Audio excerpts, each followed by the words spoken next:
Hello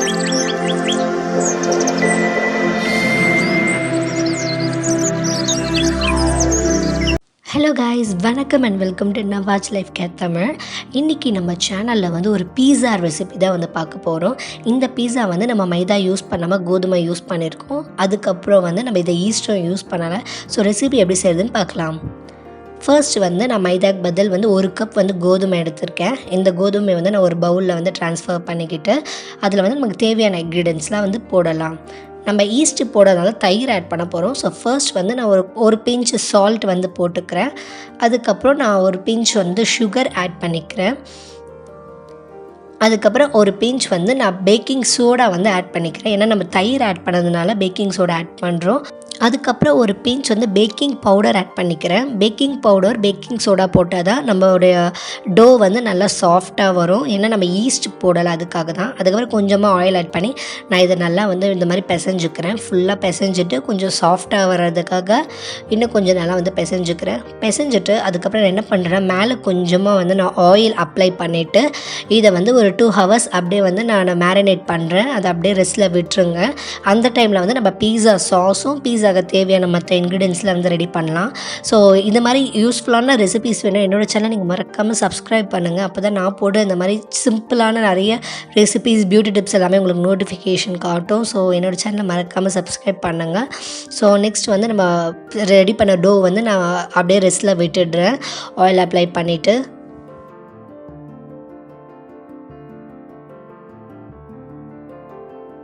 next வந்து நம்ம பீஸா sauce ready பண்ண போகிறோம். அதுக்கு நான் வந்து இந்த அளவு மாவுக்கு நான் வந்து 3 தக்காளி, அப்புறம் ஒரு மீடியம் சைஸ் சின்ன வெங்காயம் வந்து எடுத்திருக்கேன்.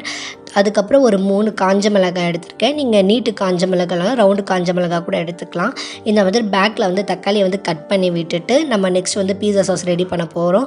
ஸோ இந்த மாதிரி ஒரு பாத்திரத்தில் வந்து வாட்டர் ஊற்றிக்கோங்க. இந்த மாதிரி பச்சை மிளகாய் 3, ஒரு வெங்காயம், 3 டொமேட்டோ வந்து போட்டுட்டு இதை நல்லா பாயில் பண்ண விடுங்க. பாயில் பண்ணதுக்கப்புறம் தான் வந்து அந்த தோலெல்லாம் உறிஞ்சி வர ஆரம்பிக்கும். அதுக்கப்புறம் நம்ம வாட்டரை ஃபில்டர் பண்ணிவிட்டு நம்ம பீஸா சாஸ் ரெடி பண்ண ஆரம்பிச்சிடலாம். இன்றைக்கி நான் வந்து எந்த ஒரு ஹர்ப்ஸோ இல்லை எந்த ஒரு ஃப்ளேவரும் போட போகிறது கிடையாது. வீட்டில் இருக்கிறத வச்சு தான் ஈஸியாக செய்ய போகிறேன். ஸோ நான் ஆனியன் கொஞ்சம் ஒரு 4 பீஸாக கட் பண்ணி போட்டுட்டு நம்ம வச்சுருந்த பச்சை மிளகாய், அதுக்கப்புறம் தோல் உரிச்சிட்டு டொமேட்டோவை வந்து ஆட் பண்ணிக்கிறேன். ஆட் பண்ணிவிட்டு இது நல்லா வந்து அப்படியே கிரைண்ட் பண்ணி எடுத்துக்கோங்க.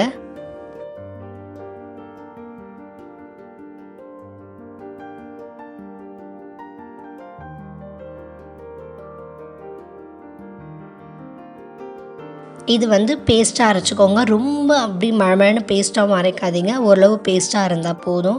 ஸோ பேஸ்ட்டாக அரைச்சி எடுத்ததுக்கப்புறம் ஒரு கடாய் இல்லைனா ஒரு பேனில் வந்து நீங்கள் கொஞ்சமாக ஆயில் ஊற்றிட்டு ஆயில் கொஞ்சம் லைட்டாக ஹீட் ஆனதுக்கப்புறம் கொஞ்சமாக பொடியாக நறுக்கின கார்லிக் வந்து போட்டுக்கோங்க. பூண்டு போட்டுட்டு அது லைட்டாக ப்ரௌன் ஆனதுக்கப்புறம் நம்ம அரைச்சி வச்சுருந்த அந்த டொமேட்டோ பேஸ்ட்டை வந்து ஊற்றிக்கோங்க. ஊற்றிக்கிட்டு இது வந்து கொஞ்சம் நேரம் கலரி விடுங்க. அது கொஞ்சம் நேரம் அப்படியே கொதிச்சு கொஞ்சம் அதோடைய அளவு வந்து கம்மியாகிட்டே வரும். அப்போ தான் வந்து அது வெந்து கொஞ்சம் நம்ம சாஸ் அளவுக்கு அந்த பதம் வரும். ஸோ அதுக்காக தான் சொல்கிறேன். இப்போ நம்ம சாஸ்க்கு வந்து நான் ஒரு 1/2 ஸ்பூன் லெமன் ஊற்றிக்கிறேன். கொஞ்சம் ஒரு புளிப்பு டேஸ்ட்டுக்காக லெமன் ஊற்றிக்கிறேன். அதுக்கப்புறம் வந்து நான் கொஞ்சமாக வந்து சால்ட் போட்டுக்கிறேன். அதுக்கப்புறம் கொஞ்சமாக நான் வந்து சுகரும் வந்து ஆட் பண்ணிக்கிறேன். ஏன்னா நம்மளோட பீஸா சாஸ் வந்து கொஞ்சம் டேஸ்ட்டாக இருக்கணும், அதுக்காக தான். உங்கள்கிட்ட டொமேட்டோ கெச்சப் இருந்தால் நீங்கள் டொமேட்டோ கெச்சப்பும் ஊற்றிக்கலாம். லெமனுக்கு பதில் வினிகரும் ஊற்றிக்கலாம். அதுக்கப்புறம் மிக்சட் ஹர்ப்ஸ் வச்சுருந்திங்கன்னா அது கூட போட்டுக்கலாம். நான் லாஸ்ட்டாக வந்து லைட்டாக பெப்பர் மட்டும் போட்டுக்கிட்டு நான் வந்து பீஸா சாஸை மிக்ஸ் பண்ணி நான் வந்து இறக்கிட போகிறேன். உங்கள்கிட்ட இந்த மாதிரி மிக்சட் ஹர்ப்ஸ், அதுக்கப்புறம் வினிகர், டொமேட்டோ கெச்சப் அது இது இருந்தாலும் நீங்கள் ஆட் பண்ணிக்கலாம், தப்பே கிடையாது. பட் நான் இது எதுவுமே இல்லாமல் தான் இன்றைக்கி வந்து சிம்பிளாக செஞ்சு காட்ட போகிறேன். ஸோ நம்ம பீஸா சாஸ் வந்து ரெடி ஆகிடுச்சு. நெக்ஸ்ட் வந்து பன்னீர் டிக்கா பீஸா தான் செய்ய போகிறோம். ஸோ அதுக்காக பன்னீரை வந்து ஃபர்ஸ்ட் கட் பண்ணிவிட்டு அதை வந்து நம்ம ஃப்ரை பண்ணி எடுத்துக்கணும். பன்னீர் இல்லையா, இந்த பன்னீர் அப்படியே ஸ்கிப் பண்ணிடுங்க. ஜஸ்ட்டு வெங்காயம், கேப்சிகம்லாம் மட்டும் வச்சு நம்ம பீஸா செஞ்சுக்கலாம். பன்னீர் இருக்குன்னா நீங்கள் இந்த பன்னீர் டிக்கா பீஸா கூட செஞ்சுக்கலாம். ஸோ ஃபர்ஸ்ட் வந்து நான் பன்னீரை வந்து நல்லா கட் பண்ணிக்கிட்டு அதையும் வந்து மேரினேட் ஒரு 15 மினிட்ஸ் இல்லை 10 மினிட்ஸ் மேரினேட் பண்ணால் போதும். ஸோ அதுக்காக கொஞ்சமாக ஒரு 2 ஸ்பூன் தயிர் ஆட் பண்ணிக்கிறேன். தயிரை ஆட் பண்ணதுக்கப்புறம் நான் வந்து கொஞ்சமாக சீரகத்தூள் வந்து போட்டுக்கிறேன்.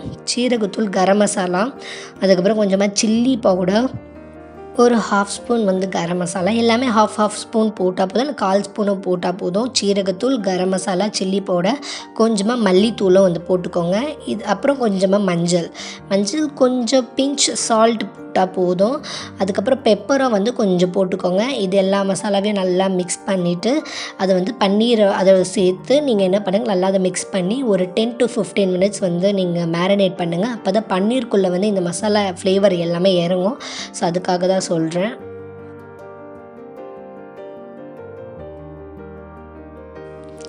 பன்னீர் டிக்காவுக்கு வந்து நம்ம மசாலா நல்லா மேரினேட் ஆகிடுச்சு. இப்போ கொஞ்சமாக ஒரு பேனில் ஆயில் ஊற்றிட்டு நம்ம வச்சுருக்க பன்னீர்லாம் போட்டு நல்லா ஃப்ரை பண்ணி எடுத்துக்கலாம். உங்கள்கிட்ட பன்னீர் இல்லை அப்படின்னா நீங்கள் இந்த ப்ராசஸை வந்து ஸ்கிப் பண்ணிடலாம்.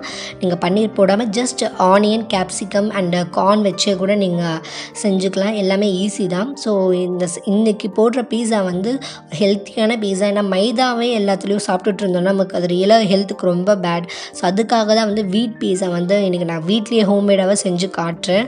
So maida most of avoid பண்ணிக்கோங்க. பீஸாவாக இருக்கட்டும், இல்லை கேக், அதுக்கப்புறம் ஹோம்மேடாக நூடுல்ஸ் எது செய்கிறதுனால நீங்கள் வீட்டை யூஸ் பண்ணிக்கோங்க. ஸோ இப்போ பீஸாவுக்கு வந்து நெக்ஸ்ட்டு நான் வந்து ஒரு ஹாஃப் கேப்சிகம், அதுக்கப்புறம் ஆனியன் எடுத்திருக்கேன். ஆனியன் இந்த மாதிரி கட் பண்ணி வச்சுக்கோங்க. அதுக்கப்புறம் கார்ன் கொஞ்சம் உரிச்சு வச்சுருக்கேன். ஸோ இப்போ வந்து நான் இந்த மாதிரி டபராவில் தான் வந்து செய்ய போகிறேன். நான் உங்களுக்கு அவனில் செய்ய போகிறது கிடையாது. ஸோ நான் பீஸா வைக்கிறதுக்காக இந்த பிளேட் வந்து நார்மல் வீட்டில் வந்து நம்ம சாப்பிட்ற பிளேட் தான் வந்து நான் யூஸ் பண்ண போகிறேன். ஸோ இந்த மாதிரி டபரா வந்து எடுத்து வச்சுக்கோங்க. இல்லை நீங்கள் கடாயில் கூட செஞ்சுக்கலாம். ஸோ நம்ம பீஸா டோவும் வந்து நல்லா மேரினேட் ஆகி நல்லா ரெடியாக இருக்குது. ஸோ இந்த மாதிரி ஒரு பிளேட்டில் வந்து கொஞ்சமாக ஆயில் ஊற்றிக்கிட்டு அது மேலே கோதுமை டஸ்ட் பண்ணி வச்சுக்கோங்க. ஏன்னா அப்போ தான் பேக் ஆகி வரும்போது நம்ம பீஸா வந்து பிளேட்டில் வந்து ஒட்டாது. ஸோ அதுக்காக தான் இது பண்ணுறோம். ஸோ லைட்டாக கோதுமை போட்டு அந்த பிளேட்டை வந்து நல்லா டஸ்ட் பண்ணி வச்சுக்கோங்க. அப்போ தான் நம்ம பண்ணுற பீஸா வந்து ஒட்டாது. ஸோ நம்ம வச்சுருக்க டோ வந்து கொஞ்சம் அப்படியே ப்ரெஸ் பண்ணிக்கோங்க. ப்ரெஸ் பண்ணிக்கிட்டு எல்லா சைட்ஸும் வந்து இந்த மாதிரி நல்லா அதை பெருசாக விரித்து வச்சுக்கோங்க. அதுக்கப்புறம் இந்த மாதிரி கார்னர்ஸை வந்து கொஞ்சம் லைட்டாக தூக்கி விடுங்க. அப்போ தான் பீஸா சாஸ் அப்ளை பண்ணும்போது அது வெளியே வந்து லீக் ஆகாமல் இருக்கும். ஸோ நம்ம எல்லா இன்க்ரீடியன்ஸும் அதை கரெக்டாக செட் ஆகி வரும். அதுக்கப்புறம் ஸ்போக் இந்த மாதிரி ஏதாச்சும் இந்த மாதிரி ஓட்டை போட்டுக்கோங்க. அப்போ தான் வந்து நம்ம வேகம் வந்து இந்த மாவு வந்து எலும்பி வராமல் இருக்கும். ஸோ அதுக்காக தான் இந்த ஹோல்ஸ் போடுறோம். அதுக்குள்ளே வந்து ஏர் போகிறதுக்கு. அப்புறம் நீங்கள் ரெடி பண்ணி வச்சுருக்க ஹோம்மேட் பீஸா சாஸை வந்து அப்ளை பண்ணிக்கோங்க. ஃபுல்லாக நல்லா க்ளீனாக அப்ளை பண்ணிவிட்டு அதுக்கப்புறம் நம்ம வச்சுருக்க இன்க்ரீடியன்ஸில் வந்து நம்ம அசெம்பிள் பண்ணலாம். சாஸ் போட்டு முடித்ததுக்கப்புறம் நான் ஹோம்மேடாகவே இந்த மோசரல்லா சீஸ் வந்து நான் செஞ்சு வச்சுருக்கேன். ஸோ அதையும் நான் நல்லா திருகி இந்த மாதிரி மேலே போட்டுக்கிறேன்.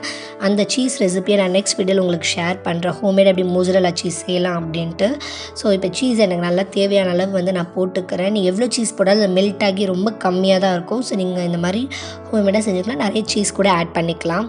ஸோ நான் இந்த மாதிரி அழகாக வந்து உங்களுக்கு பிடிச்ச மாதிரி நீங்கள் அழகாக எந்த காய்கறி வேணாலும் போட்டுக்கலாம். பட் மோஸ்ட் ஆஃப் இந்த மாதிரி கேப்சிகம், ஆனியனே யூஸ் பண்ணிக்கோங்க. ஏன்னா அதுதான் நல்லாயிருக்கும் பீஸாக்கு. நான் ஆனியன், கேப்சிகம் அண்ட் கார்ன் வந்து ஸ்வீட் கார்ன் தான் யூஸ் பண்ணியிருக்கேன். ஸோ இதெல்லாமே மேலே போட்டுட்டு அதுக்கப்புறம் பன்னீர் டிக்காவை ரெடி பண்ணி வச்சுருக்கோம் இல்லையா. ஸோ அதையும் நான் அசெம்பிள் பண்ணிவிட்டு ஸோ ஃபைனலாக வந்து நம்ம பீஸா வந்து பேக் பண்ணி எடுத்துக்கலாம்.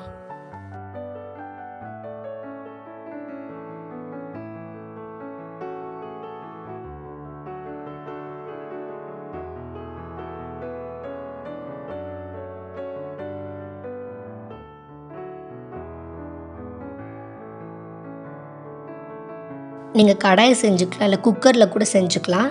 நான் வந்து இன்றைக்கி கொஞ்சம் பெரிய பீஸாவாக செய்கிறதுனால இந்த டபராவில் வந்து செய்கிறேன். ஸோ அதுக்கு முன்னாடி 15 மினிட்ஸ் வந்து ப்ரீ ஹீட் பண்ணிவிடுங்க. அதை க்ளோஸ் பண்ணிவிட்டு அதுக்கப்புறம் நான் உள்ளே அந்த பிளேட்டை வச்சுட்டு நான் அதை க்ளோஸ் பண்ணிவிட்டு இப்போ 10 to 15 மினிட்ஸ் நான் நல்லா வேக வைக்க போகிறேன். ஸோ ஃபைனலாக நம்ம ஹோம்மேட் வீட் பீஸா வந்து ரெடி ஆகிடுச்சு. So without maida, without yeast, without oven, without என்ன சொல்கிறது, எந்த ஒரு ஹர்ப்ஸோ இல்லை எந்த ஒரு ஃப்ளேவரோ இல்லாமல் ஹோம்மேடாக செஞ்சுருக்கோம். இது ரியலாக ரொம்ப ஹெல்த்தி. ஒரு வில்லேஜில் இருக்கிறவங்க கூட அழகாக செய்யலாம். ஸோ ரியலாக நம்ம ஹெல்த்தி பீஸா ரெடி ஆகிடுச்சு. ஸோ இந்த மாதிரி யூஸ்ஃபுல்லான வீடியோஸ் உங்களுக்கு வேணும்னா என்னோடய சேனலை மறக்காமல் சப்ஸ்கிரைப் பண்ணுங்கள், உங்கள் ஃப்ரெண்ட்ஸ்க்கும் ஷேர் பண்ணுங்கள். So thank you guys. உங்களுக்கு இந்த வீடியோ பிடிச்சிருந்தா பக்கத்தில் ஒரு லைக் பட்டனை கிளிக் பண்ணிடுங்க. Thank you so much.